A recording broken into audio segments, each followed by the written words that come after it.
On today's episode of Locked On Wild, round one fight, we take a look at the opening round of the Stanley Cup Playoffs and who will advance.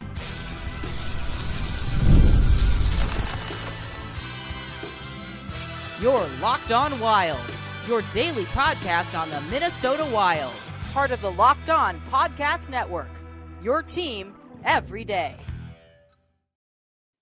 Welcome into another episode of Locked On Wild, your daily Minnesota Wild podcast. Part of the Locked On Podcast Network, your team every day.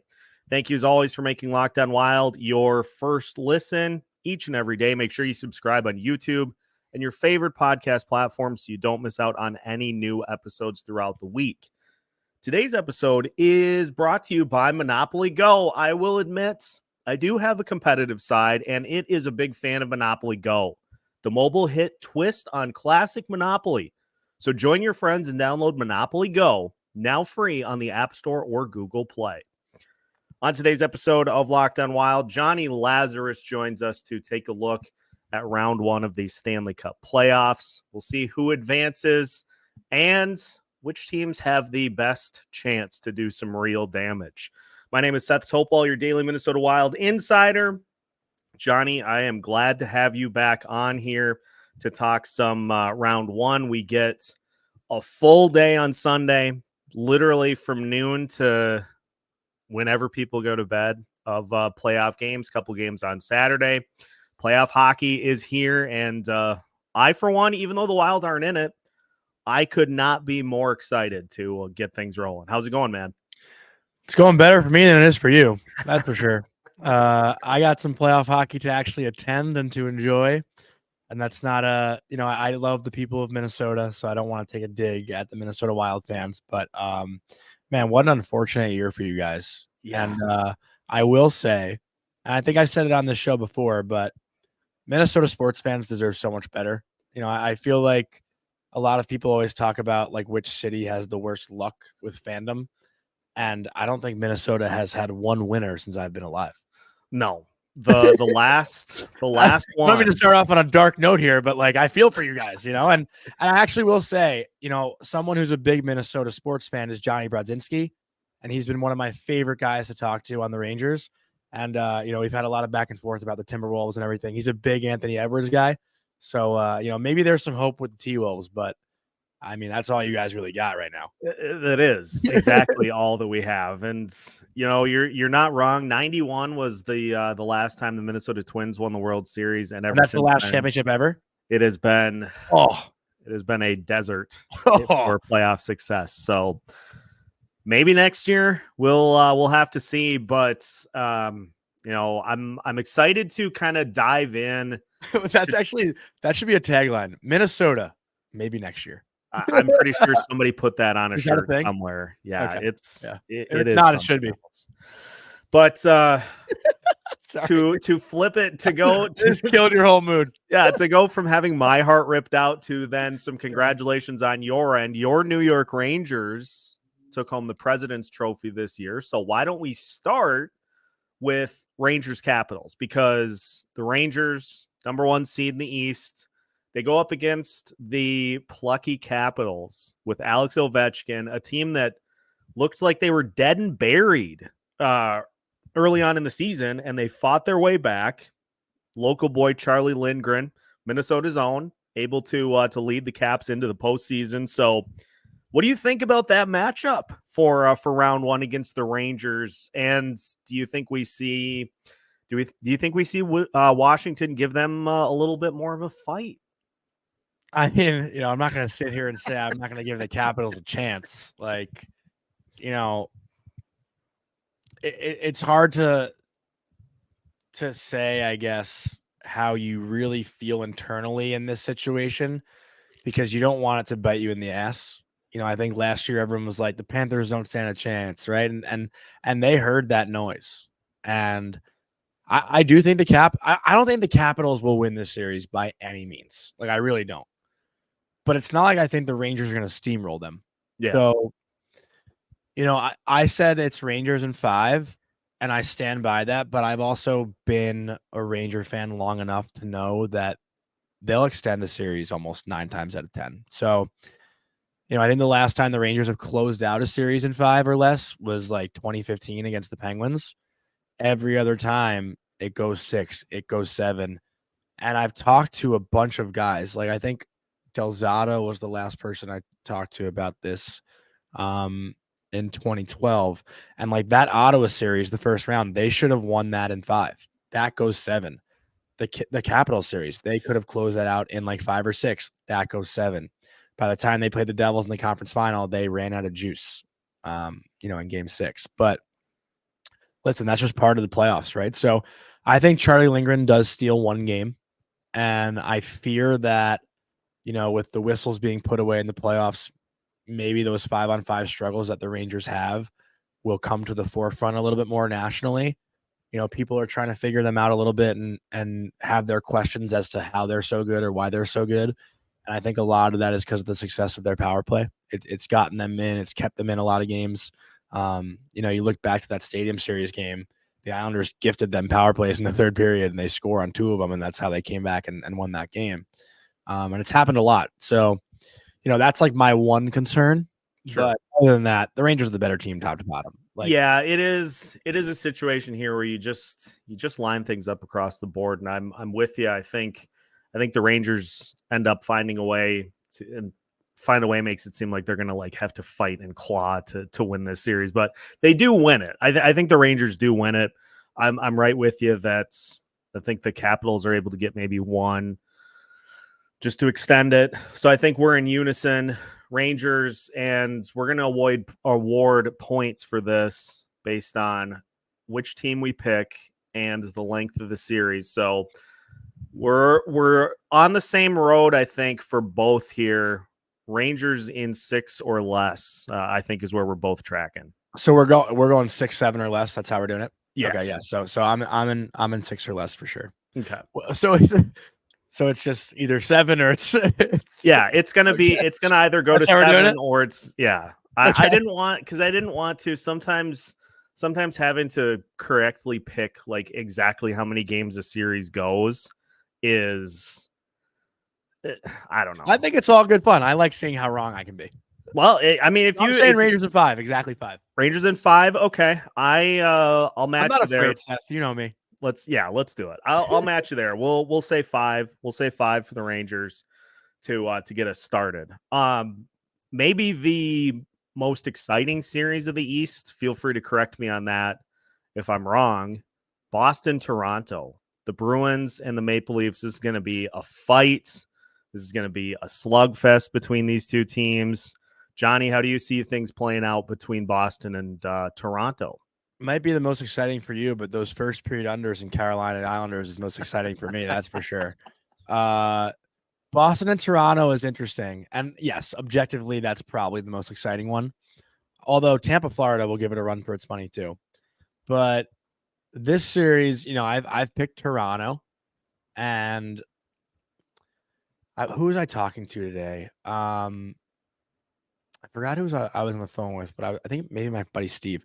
We were talking about the Bruins, and some people are giving Boston that fraud word, and I don't think that's fair, because to me, a fraud is a team that's like loaded on paper and isn't as good as they should be, where Boston is better than what they should be on paper. So I think Boston would be like almost the opposite of a fraud, which I don't know what that word would be. And I've been trying to figure that out. If you can come up with it, let me know. But I think, the expectation still in Boston is that they're there to win, right? Yeah. Like Boston fans know what it's like to win. They want to win. They're not here for some, moral victory. And while they have the edge in goal, while they probably have the better blue line, I just don't know if their forward depth can keep up with Toronto. But then with Toronto, it's like, we've seen the story written out a million times. What makes this year different? Is it Bertuzzi? Is it Domi? Is it Reeves and like adding a little bit more bite to their roster? Like, is that really what's going to separate this series? Like it's tough questions to ask. And one to me is the toughest to predict just because of seeing history repeat itself and whatnot. But I don't think it's Toronto's year to win the cup. but I do think it's Toronto's year to, not have the dramatics of previous years, if that makes sense. Like, Yeah. I don't think there'll be some epic collapse if they win the first round and the second round. And it's just, I mean, we've seen it play out to where Toronto is this great regular season team. They get to the postseason, they can't get over the hump. They finally did last year, only to run into the Panthers. However, I'm going to go with the Bruins. I think this series is going to go the full 7. So I'm going to pick Bruins in 7. I think Toronto just, like, for me, it just comes down to the goalie matchup, and Boston has the edge there. I think that is going to allow them to, especially in Toronto, shut them down, keep them quiet, keep Matthews and co quiet. So I'm going Bs in 7 for this one.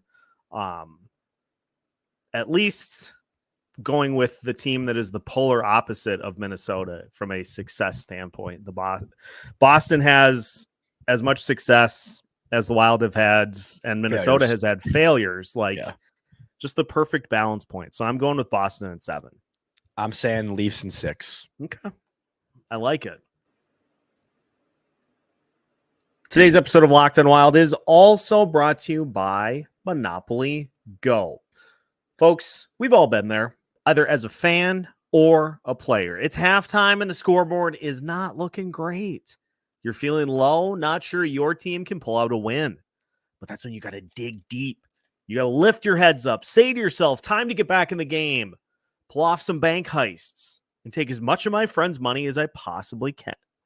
That's right. The smash hit mobile game Monopoly Go lets you compete with your friends to get the most riches and the biggest empire.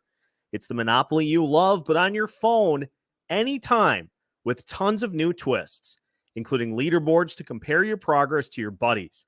There's so much to do, such as playing on countless dynamic Monopoly boards, making your friends bankrupt by smashing their landmarks with a wrecking ball, and charging other players rent for your iconic properties. You can even work with your friends to crack open community chests and in tournaments to get extra rewards and climb the leaderboard. So get back out there, put on your game face, and download Monopoly Go. Now free on the App Store or Google Play. Carolina and the New York Islanders. Carolina just, they've been one of the best Eastern Conference teams for years now, and they continue to just hum along, churn away. You got this New York Islanders team that survived that frantic push for that last spot in the division over the last few weeks of the season. Is there any chance that the Islanders can stretch this series out, or are we going to see Carolina flex their muscles a little bit here? Yeah, I don't think the Islanders stretch it out at all. I think this is going to be pure domination from Carolina, and that's no discredit to the Islanders. Good for them. They found a way to do it, and they have some good players. Like Matt Barzal is one of my favorite players to watch. Dobson's been hurt though this past week, which could be a factor in that initial first round. Semyon Varlamov though has been money, so that's the one area that's a little scary. And I know the critiques on Carolina is that they haven't had like the elite game breaker, goal scorer, and facing a hot goalie like Varlamov could be a problem. But Carolina has no issue winning a game 2-1. So like that's why this matchup is interesting to me, because while the goaltending favors the Islanders, I think everything else favors Carolina, and I just don't know if the Islanders can keep up, for a full 60 minutes in 7 games with Carolina. And, while last year's series went to 6, I think both teams got a little better, but Carolina got much better on paper. The Islanders got better just with their overall, coaching and systematically, I guess would be the word. But I think this is a clean sweep. I think it's the only sweep of the first round. And I think it's Carolina in 4. Yeah, I like your point that both teams got better, and I think you can also piggyback off of that and say that the divide between the two also increased. So I don't see there being any reason to really stretch this to 6, or I'm weighing heavily between going either 5 games or 4. And I think what I will do just to be different, I'll say Carolina wins this in 5. and just throw Varlamov a bone that he's able to steal one in New York. Well, okay, so to that point, if Varlamov does not win either game 1 or game 2, do they not go to Sorokin in game 3 or 4? You probably have to. Like, that's the thing, right? So if they do that, then Sorokin's coming in without playing a game. You know, there's so many different things that I feel like don't favor the Islanders here. Yeah. But that's what scares me too, is that they've been playing pretty well, you know, not perfect. Like, I think their record of 8-1-1 in the last 10 is much prettier than what you've seen on the ice. I mean, they have been horrendous on the power play. You know, PK has been okay, not great, but 5-on-5, they've done a decent job at shutting teams down. But a lot of that is because Varlamov was making a lot of big saves. So I don't know. I think that series to me is like the only series of the playoffs where there could be a crazy surprise. That's the only one.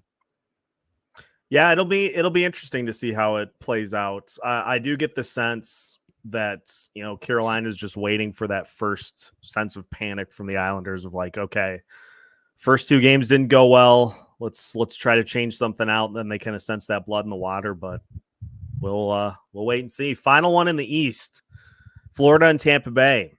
And it's an interesting kind of flip between these two teams matching up. Florida obviously last year was the 8 seed. And so you've got a Florida team that had a much better season this year and a Tampa Bay Lightning team that comes in as a wild card. Obviously, they have just a ton of tremendous talent. Are the Tampa Bay Lightning poised to make a run to kind of surprise some people? Or if they make a run, would it even be a surprise? I've got Tampa Rangers in my conference final. Little rematch 2022. I don't think it'd be a surprise at all.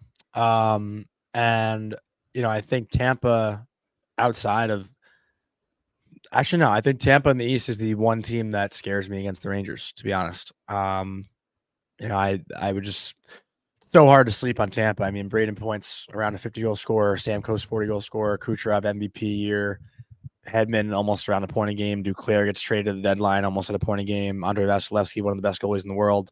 Like, you know, this team is a complete hockey team. And while they might not be the team from 2 years ago when they won back-to-back cups, they're still right there, you know?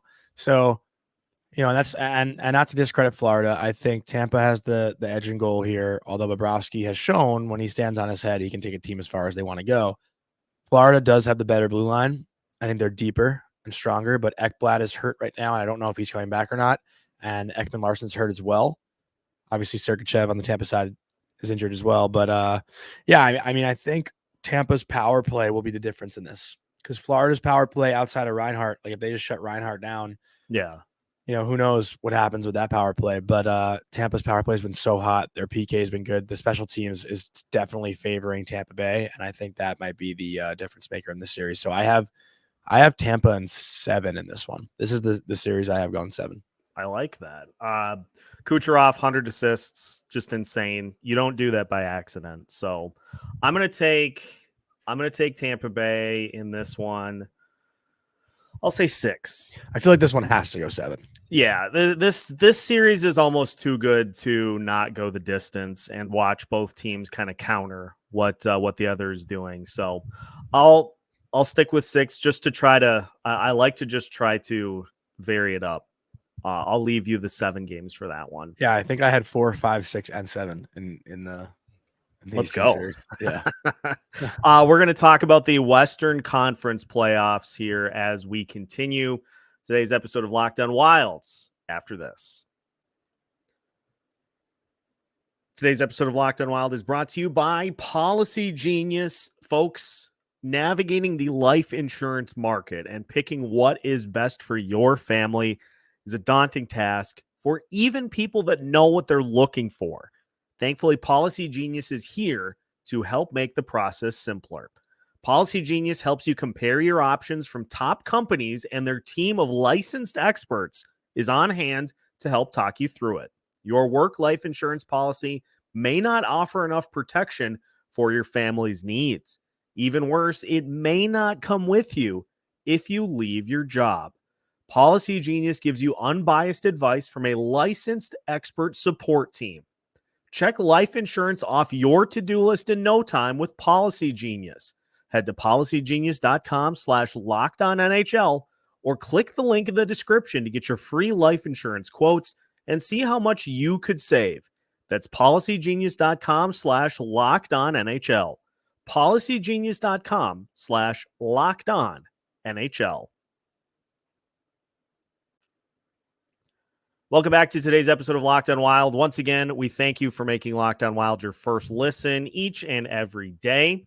Jonny Lazarus joining us here to take a look at round one of the Stanley Cup Playoffs. Johnny, the number one overall seed in the West, the Dallas Stars, taking on the Vegas Golden Knights, who get in at the end. Mark Stone, Tomas Hertl. We know the story with Vegas. They're in wild card 2. What do you think about this matchup to get things started in the West? Well, if Mark Stone's not playing for Vegas, that's going to be a huge loss. And while Vegas is the last spot in the conference, they're still a pretty damn good team. So this one, I am leaning Dallas just because they've been so consistent. And they have so much depth up front. The one issue I have with Dallas is their speed on the back end. I think their blue end's a little bit slower than some other good teams that are in the playoffs. But their third line has a 30-goal scorer and a 20-goal scorer, and they can get scoring throughout the entire lineup. So that's one thing that scares me about them. I think this is Dallas in 6. I think Jake Ottinger has been incredibly good this year and is even better in the playoffs. He showed it last year. He's been really good in the times that matter most. Not that Aiden Hill's not, but I don't know. This just seems like Dallas has figured it out at the right time, and it's hard to pick a Vegas team that just hasn't been playing so consistent. Yeah, and it would be one thing if Vegas had kind of put it together here in the last week or so before the regular season ended. But Dallas has done just that. Like, Ottinger's been great over the last couple of weeks of the season, so it looks like he's really getting himself in groove. 8 different players for Dallas with 20 goals or more this season, which is just 2 of 30. It's just insane. So 230 and 620. But it's just unbelievable that what they've been able to do. And I don't see their leading scorer is their third line center. Yeah, we're just it's disgusting. Like I'm just glad that I'm not having to see a repeat of last year's playoff series between the Wild and the Stars, or the Wild and the Avs, or the Wild and the Jets, or anybody in the West. Yeah. But I'm gonna go 6-2. I mean, I think Vegas can. I think they will throw everything they have at Dallas. It's just ultimately over the course of a series, Dallas just has too much. They just have too much to throw at you. So let's go to Winnipeg and Colorado. The Jets get the 2 seed, so they don't have to worry about going to Colorado for a game 7. The Avs have been struggling a little bit as the season wound down. Alexander Georgiev. I don't know why I keep saying Anton. I've done that like 6 times. Alexander Georgiev has had a rough go. And so is this finally the time that the Winnipeg Jets, who also swept the Avs in the regular season, is this time for Winnipeg to come away with a win against the Avs, or are we going to see Colorado figure it out? So this one's tough for me because I was saying all year long that the West runs through Colorado, but me too. I just think I think Winnipeg is just so much more trustworthy. Yeah. Which I don't know I would have said 2 months ago. Like, I want to see Colorado win, but with Hellebuck, Morrissey, how Winnipeg has defended. Like, when Winnipeg was here in New York, they played really well for the majority against the Rangers. The last 10 minutes of the game, the Rangers threw everything at Hellebuck, and he had an answer for everything. And, the way Hellebuck's played, he's like the unanimous Vezina Trophy winner. And, I think Winnipeg, I think they can keep up. And Colorado's a tough team to keep up with. So, Velarde's played well. Kyle Connor's played well. Their whole top 6 has played well. Monahan, Toffoli, Ehlers, Scheifele. Like, they have offensive weapons around them that might not be as flashy as, the McKinnon, the Rantanen, the McCarrs, but they get shit done. Yeah. And I have Winnipeg winning this one in 7. I think Winnipeg ends up winning it. I'm gonna go 6 again because you're afraid of that 7 number, huh? I know, like you're afraid of it. There's a lot of game 7s. I feel like though, like we don't think it's gonna happen, but it happens more often than not. And I'm here for it. Like as somebody watching and still covering, even though the Wild aren't in it, still keeping an eye on the playoffs. I'm here for game 7s all day of the week. But I'm gonna go 6 because I think Winnipeg. I think Hellebuck's the difference. Winnipeg, even if they struggle to score, Hellebuck is going to keep them in every single game. I agree. And I think if things break down for Colorado, if Georgiev gets shelled in game 1 or 2, like, are the Avs really going to go to a Noonan for a postseason start at this point? I think Winnipeg just has more figured out at this point. Yeah, I agree. And so we're unanimous on Winnipeg in that sense.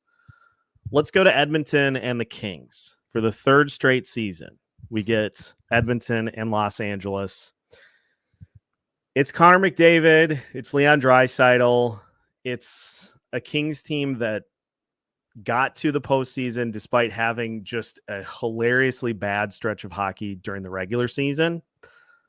It's interesting, though, because it feels like Edmonton should just win this handily. But are they going to? I don't think so. I think it's going to be a 6-game series. And that's just the Edmonton goaltending, that you can't count on them to show up every night. And Stuart Skinner's been good. Calvin Pickard's been fine. But it's just like, whenever you talk about the Oilers, you talk about goaltending, it's just like, you don't know what you're going to get. So, listen, I think Edmonton is the better team. I think they have, all world class skill.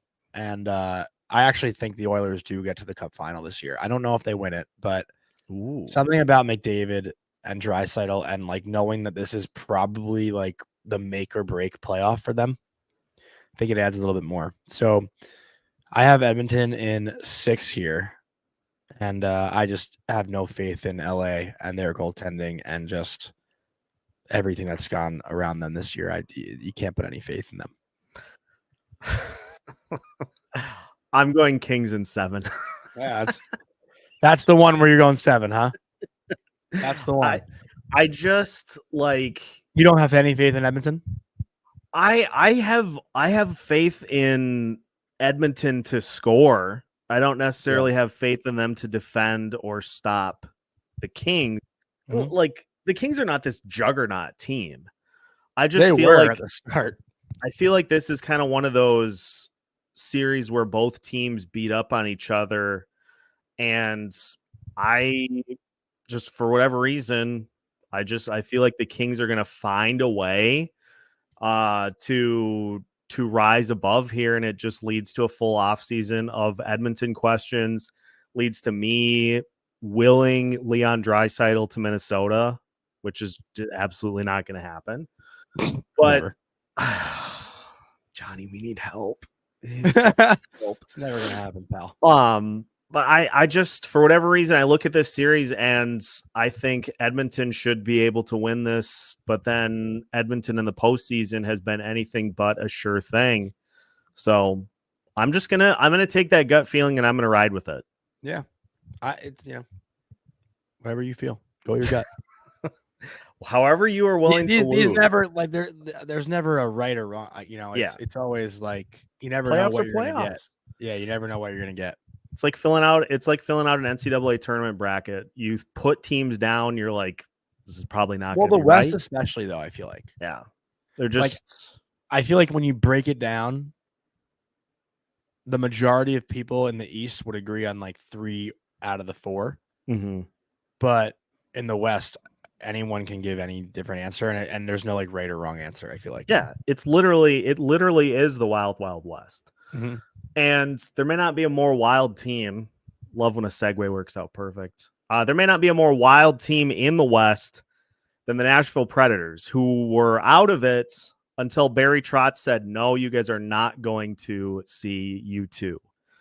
And then they had points in 19 consecutive games, I think it was, got themselves into wild card one. They were flirting with getting into the top 3 in the Central Division. And you take on a Vancouver team that was one of the best in the West all year.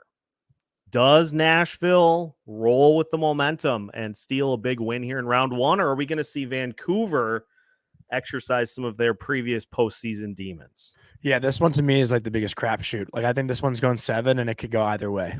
I picked Vancouver, but like I just think they have more well-rounded talent, if that makes sense.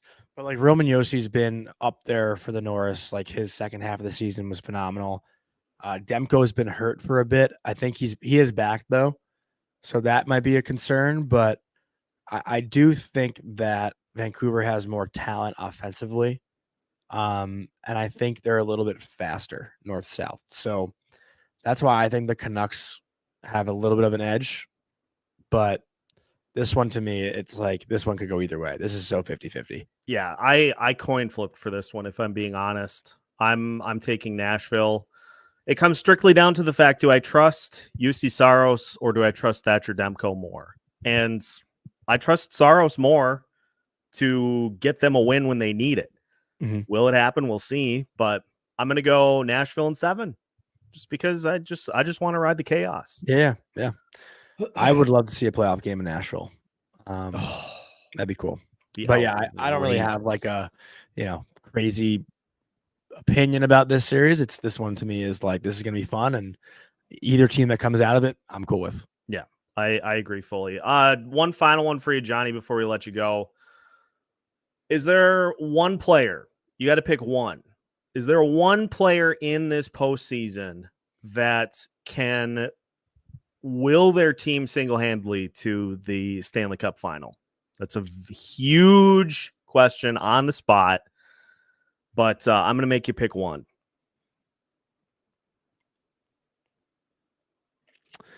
Like I wanted to say Mika Zibanejad if he gets hot, because he did help do that in 2022. But I feel like just with these first round matchups, I'm not thinking too far ahead. I'm just thinking first round. Sure. If Colorado is going to beat Winnipeg, Nathan McKinnon has to be the one to do it, right? So like, I think McKinnon would be my answer, and I don't, it's hard to pick anyone else, right? So, I think McKinnon's the guy. Yeah, that's a great choice because they're going to need him to be above what he has shown that he's capable of all season, and if he does that, that would be a nightmare. So, yeah, they have a tough task. So, McKinnon for sure. We'll see how it plays out. Johnny, appreciate the time. Listeners, make sure to check out all of Johnny's work for Daily Faceoff, Blue Crew Pod, Morning Cup of Hockey. He is a lot of different places, so make sure to throw your support his way throughout the postseason. Good luck to the Rangers, and we'll catch up with you as the playoffs get rolling here in the next couple of weeks. We'll see how round 1 goes and see what round 2 has in store. Thanks, Seth. Appreciate it. Locked On Wild listeners, make sure to hit the like button for today's episode and subscribe so you don't miss out on any new episodes throughout the week. We've got new episodes for you every Monday through Friday as part of the Locked On Podcast Network.